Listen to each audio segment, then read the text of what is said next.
I'd like to welcome all of you to the Emerging Issues Forum, ReConnect to Economic Opportunity. We're going to have a full day today. We want to help learn more about how low-income earning adults can transition to sustainable wage employment, enabling them to support their families and themselves how they would like to and how they choose. Ever since 1986, the Emerging Issues Forum has brought together hundreds and hundreds of people from across the state to discuss a single complex issue facing various and sundry issues. It could be education, it could be healthcare, it could become economic development, it could be the environment. Traditionally, the forum's been held in Raleigh, but we're not in Raleigh today, we're in the Queen City. And so we tried to move the forum around the state so we could have new faces, more people involved in different organizations. I've been a board member for many years and fortunate to have been asked to become chair in 2014 by the founding chair, Governor James Hunt. I'm committed to contributing to the economic prosperity of citizens across the entire state and to the Institute's work. Today, we're about halfway through our ReConnect North Carolina Forum series, and you'll see on the slide where we have been already and where we're going in the future. Also, I'd ask you to go look at the IEI's website for more information about this forum series. First of all, we're honored that all of you will join us in person. We expect 350 to 400 people today, so it'll be a little tight in the room, but that's more advantageous for conversation. We'd also like to welcome everyone who's watching today on North Carolina Public Media, UNC-TV, and finally, for those who want to, it's being live streamed through your internet. So you have three ways to participate. We want to welcome all of you from across the state. We've put together all the staff and Leslie what I hope you find is a very thought-provoking program that showcases many different perspectives and provides ample opportunity for, as I mentioned earlier, active audience participation. In this room, you'll find expertise and knowledge. You'll find people who have really creative solutions to the challenge, and we hope that you will share it amongst yourselves. Thank you again for participating. Before I introduce Leslie Boney, let me pause for a second here and thank the people who are in the room who've had a tremendous amount of work to put this together. One, I'd like to acknowledge all of our elected officials who are in the room. Second of all, the steering committee members. They've provided oversight and thought for the entire 3 years of the Forum of ReConnect North Carolina. You'll see their names listed on the slides. Also, the advisory council members who brought their expertise and insight to this particular forum here in Charlotte. So between the two, the steering committee and the advisory council members, they were responsible for the content and the speakers and bringing everyone today. I think we really need to give those a round of applause because they've worked very, very hard at this.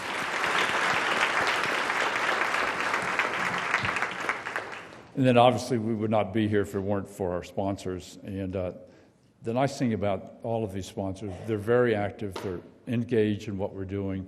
It's not just a monetary aspect, it's our benefit that they bring the intellect and the knowledge and different perspectives to what we're doing. Our legacy sponsor is, for the series, for the 3 years, is UNC-TV. Our builder sponsors is the local government federal credit union. Our connector sponsors are Blue Cross Blue Shield, Duke Energy Foundation, and Education North Carolina. And our cultivator is Wells Fargo Foundation. And you see their logos on the slides. And then particularly for the Charlotte Forum, when we move around the state, it's nice to have locals engaged and involved. First of all, I'd like to thank MC Pylon, the John M. Belk Endowment. They have been incredibly helpful in leading us through the My Future NC and encouraging IEI to participate in the 25 to 44 to 54-year-old age group. That's much about what we were talking about today. The Duke Endowment, I was looking for Rob. Hey, Rob. Rob, thank you for supporting. I think we have 60 rural faith leaders here today. And all of you, I hope that you will introduce yourselves to the crowd and to other people at your table. The Blumenthal Foundation, Philip was kind enough to be with us and join us last night. Their Wild Acre Retreat has been a great place of location and inspiration for many nonprofits across the state. And Blair, thank you from the Foundation of the Carolinas for the scholarships that you've provided to bring many people here who would not otherwise be able to attend. And the Coca-Cola Bottling Company, Consolidated Lowe's Companies, NC Idea, and NC Realtors. Again, would you give a round of applause for all of our sponsors?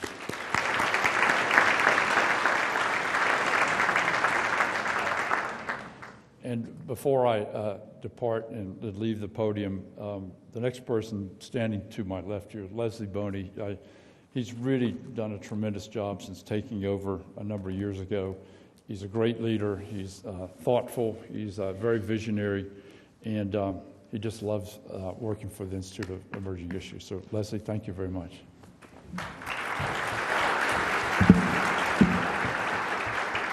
Good morning, everybody. Thanks, Jack, and thanks again to our sponsors. This conference today, as Jack mentioned, is in the middle of a 3-year series of conferences we are doing where we're really trying to look at and think about and talk about the different ways that North Carolina has become disconnected. And we're going to spend a little bit of time at every one of those conferences looking at disconnection, but we're going to spend a lot of time looking at connections and the people and places and heroes, really, that are rebuilding our state and reconnecting our state. We started off last year in Asheville talking about civic disconnection and the people and places that are beginning to draw our communities closer together by bringing people who are disconnected from one another into the civic fray where they're talking to each other across lines of race and income and geography and politics, and really beginning to come up with new ideas and new reasons to be connected to their communities. Earlier this year, we looked at the rural-urban areas and the disconnection that has happened there, and we looked at some of the places that are doing heroic efforts to bring together rural and urban geographies in ways that are mutually beneficial. After this forum, we're going to be looking at technology and the role that it can play in connecting us. And then after that, we're going to be looking at healthcare and the ways that we can bring people who are currently substance abuse addicted or have behavioral health issues or have chronic conditions and help them to reconnect to the communities that they live in. So that's our 3-year effort. It was the result of a crowdsourcing endeavor that we'd never tried before. We asked people all across the state, what are the biggest issues facing North Carolina? And that's what they told us, was this constellation of things that had to do with disconnectedness. So that's what we're up to over a 3-year period. This particular one focuses on the critical need for adults in each of our communities all across the state of North Carolina to connect to upward mobility opportunities, to the chance to move up and ultimately earn a family-sustaining wage. As Jack mentioned, this is our first ever time in Charlotte, and we are here for a reason. We've been inspired by the work that Charlotte has done on economic mobility, and we want you to hear something about that today and to be inspired and to imagine what you could do that might be similar or how economic mobility might look in your particular communities. Now, today's focus is on a particular group of people that has been almost ignored when it comes to education, and I'd like to do a quick illustration of the amount of attention we have paid to this group. This is the amount of attention that we now pay to the 0 to 5 age group.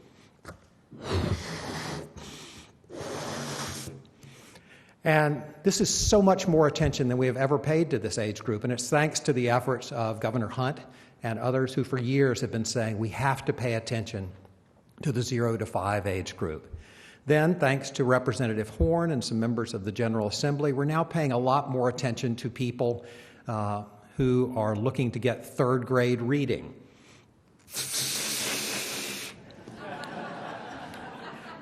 Now, for anybody who has a middle school student, how much attention do we pay to them? Right, we're losing a little bit of momentum there, but then it gets back to high school and we get serious again. Then it gets to community colleges and universities after that. Still more attention.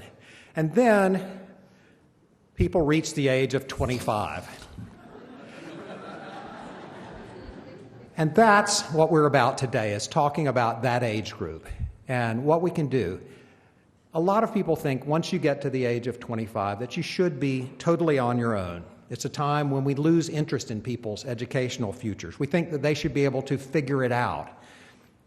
But not every person came through the education system in the same way. Some had a bad experience the first time they were in school. Some got caught up in a cycle of suspension and ended up dropping out. Some got involved with drugs, had addiction issues, ended up in jail.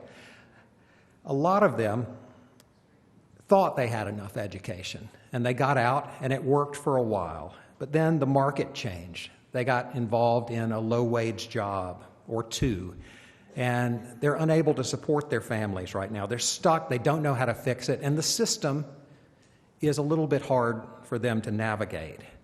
Our point today is that that is not just their challenge, it is our challenge as the state of North Carolina. These are the folks who are taking care of aging parents. We need them to do that. These are the folks who are raising young children, those in the 0 to 5 and third grade age groups. We need them to be doing that. These are the folks who are helping neighbors in their communities. These are the people who are coaching basketball and football and teams across our area and serving in 4-H clubs. Those are people we need to be active members of our community. But right now, when it comes to education, they are largely invisible to us. This is a group that ultimately got some love earlier this year from the My Future NC Commission. What they did was name a huge emerging challenge that we have, and that is by 2030, they ran the numbers and discovered that out of the jobs that are going to be out there, 67%, two-thirds of those are going to require some sort of meaningful certificate beyond high school. They also found that if we do nothing, we're going to be 400,000 workers short. Right now, 49% of adults in North Carolina have that meaningful credential beyond high school. We need to get to 67%. How do we get there? Well, as soon as the report came out, everybody started talking about the pipeline. We've got to fix the pipeline. We've got to make sure that people come from 0 to 24 and get all that education they need. That's a really important part of the work. That's not what we're talking about today. What we're talking about today is about adults, the people who need those skills right now. The good news is that there is great work underway, and you're going to hear about it all day, and you're going to be inspired by it all day, damn it. It is community colleges that are doing that work. It is university continuing ed departments. It is faith communities that are doing that work. It is workforce boards. It is nonprofits that are doing that work. And the good news is there is talent in every part of North Carolina. Earlier this year, the Carolina Population Center did an analysis. We asked them to look at 25 to 54-year-olds in North Carolina. How many of them are there out there, and where are they? And basically, the darker blue in this map is the places that have the greatest percentage of people who have that opportunity to get a little bit of additional education and move up dramatically economically. So those darker areas you can see in the northeastern part of North Carolina, along the Virginia border, along the South Carolina border, those are the counties that have a greater percentage of people who have only a high school education or less. Those are the people who, with a little bit of education intervention, can move up and earn family-sustaining wages. Today we're going to be looking at that. The other thing we decided to do was that it was really important to look at this from the viewpoint of a worker. And we asked this question: what percentage of workers in any given county are making what the United Way calls a self-sufficient income? And what percentage of those have limited education? Again, the darker blue is those places where there are a greater percentage of people who are not earning a family-sustaining wage. And you can see the full depiction of this on our website. It's emergingissues.org, and you can hover over your particular county and find out what percentage of adults, single heads of household, are not earning a family-sustaining wage. And then you can look at the percentage of those folks that have a high school education or less, and you can see that there's a clear link between lower income and lower levels of education. This work is just beginning. We're working on it with RTI International with a proprietary data set that they have, and this is the first map that we've been able to put together with this new data. We hope to do more over the future. If you go to our website, there's a full description of what we're trying to do. But the short answer is there's a clear link between those who lack education and those that are struggling financially. The solution for them, again, is not necessarily a 2-year or 4-year degree. It is a meaningful credential beyond high school, something that's valued in the marketplace. So a little bit later today, you're going to hear about our strategy for tackling this issue, and in a couple of minutes, you're going to hear from Alicia James, who's leading our forum work today. But right now, I want to talk to you about how we're going to play together technologically today. You didn't know you were going to play technologically today, but for those of you who are here, there are instructions on your table about how to connect. And for those of you joining us via live stream and on the North Carolina channel, I'm going to go through those right now. The platform that we're using today is called Reach NC Voices. That's a statewide initiative of Education NC, whose mission it is to put the public back in public policy. That's you. Throughout the day, if you want to engage with us, we ask that you text this number. So go to your texting app and type in 73224. Again, that's whether you're in this room or you're joining us via live stream or over our broadcast. Once you've texted the code, you'll then be opted in. So that's your ticket if you have questions you'd like to ask any of our panelists, or if you'd like to answer the questions that are coming out to you. So by now, most of you should have had a chance to text in, and you should be getting your first question. This one is an easy one. The other ones get a little bit harder as we go through the day. So let's see. The question is, have you attended a ReConnect Emerging Issues Forum before? And you can see the results better than I can. So your 3 options are yes. Option 2 is no. This is my first Institute for Emerging Issues Forum of any of this kind, of the ReConnect series. And the third answer is no, but I've attended other Institute for Emerging Issues forums. So let's see how this is going. All right, again, a reminder, if you are joining us remotely, that's you get in by texting 73224. All right, you'll be receiving questions throughout the day, so we ask you to keep your phone or other electronic device handy. And as I mentioned, there will be opportunities for Q&A throughout the day. Just text questions to the same number, 73224. We'll do our best to get to all your questions today, or we'll try to follow up after the forum. Same with other questions or concerns you have. If it's too cold or too hot, we find at most forums it is both too cold and too hot.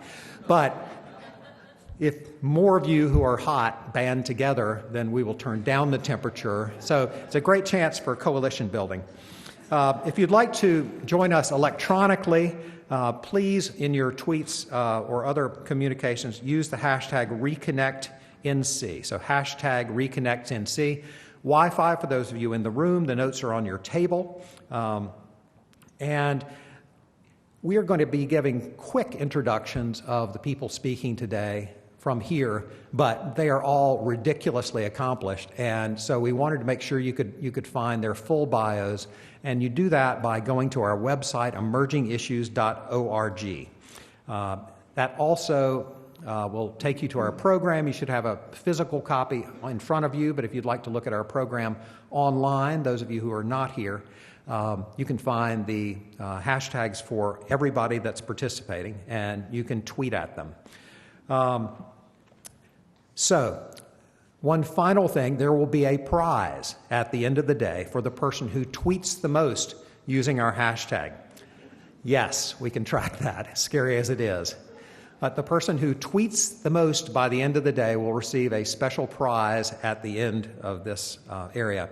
One other challenge I have is that it's really important to us, for just ego reasons really, that we be the #1 trending thing in the country today. Last time, we had this really ongoing all-day competition with Cardi B and National Beer Day. And as far as we know, Cardi B is asleep right now, so it's really an early chance for us to get ahead of her.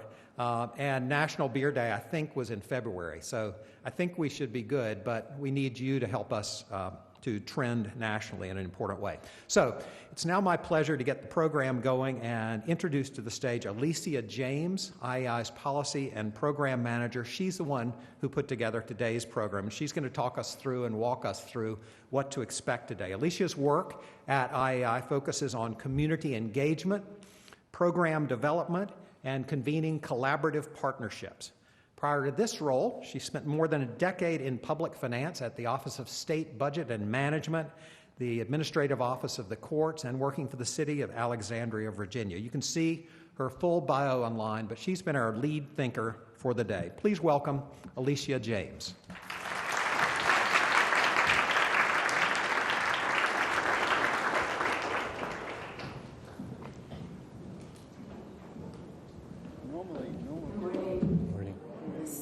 I'm not as tall as they are.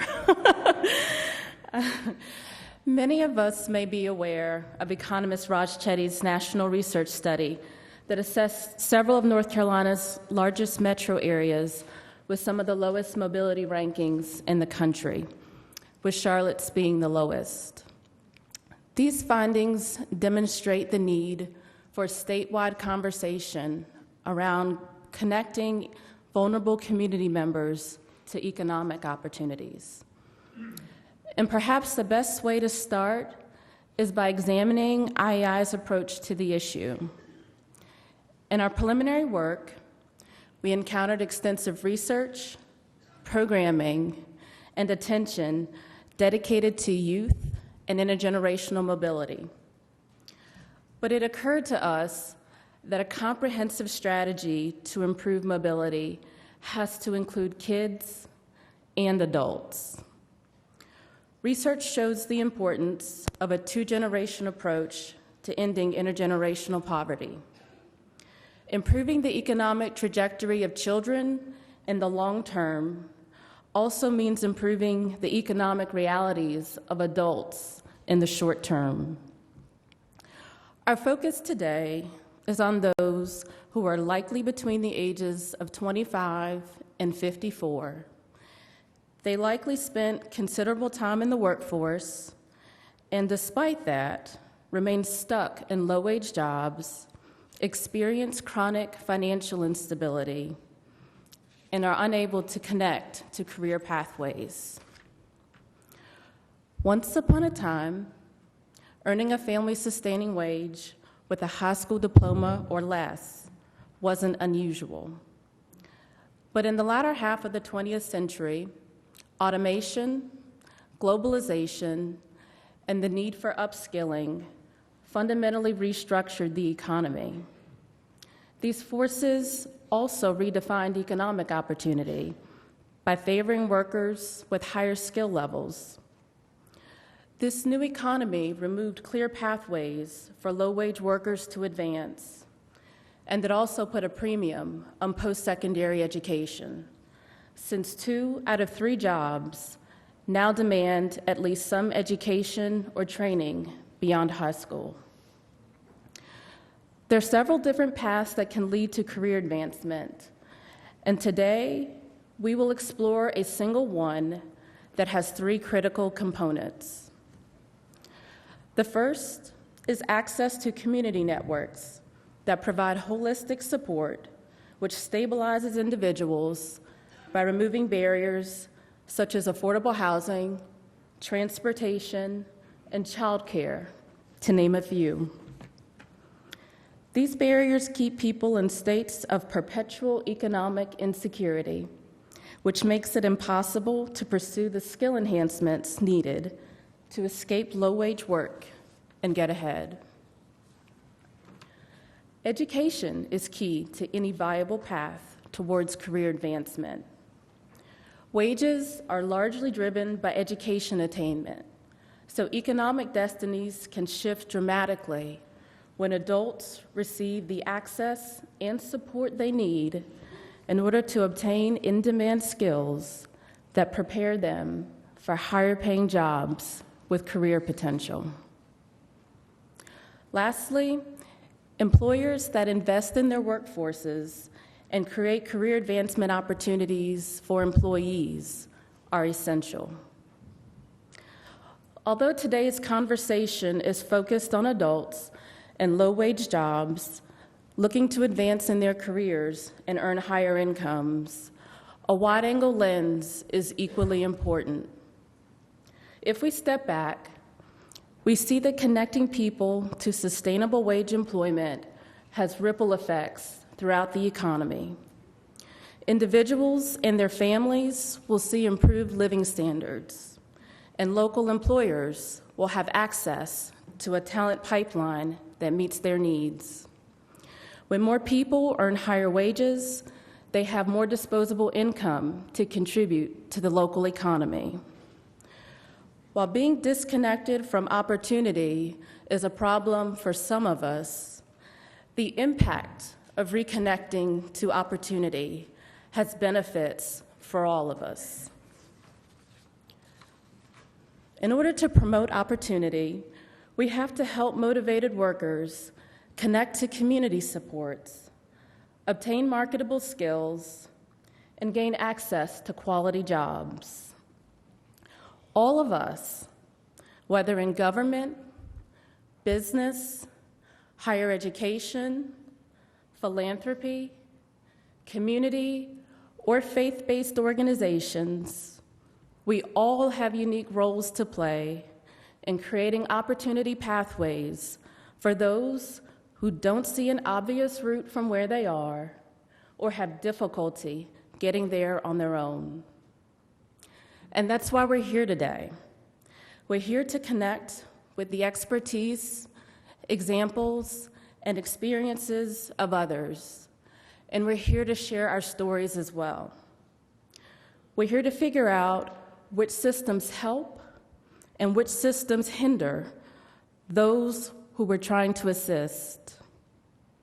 We're here to think about the problem and potential solutions differently. And we're here to learn from those who figured out some of the answers to the enormous challenges that we face. Our goal today is for everyone to engage in the collaborative energy in this space.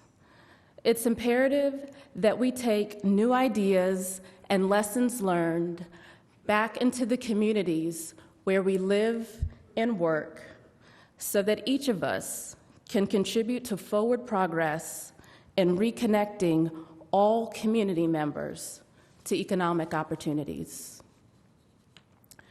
And there really isn't a better place to have this conversation than in the community that truly is leading on opportunity. The civic engagement and collaborative problem solving happening here, right now, makes Charlotte an inspiring model for our state, our region, and our nation. Here to tell us more, please welcome Brian Collier, Executive Vice President, Foundation for the Carolinas, and Leading on Opportunity Co-Chair, James Ford.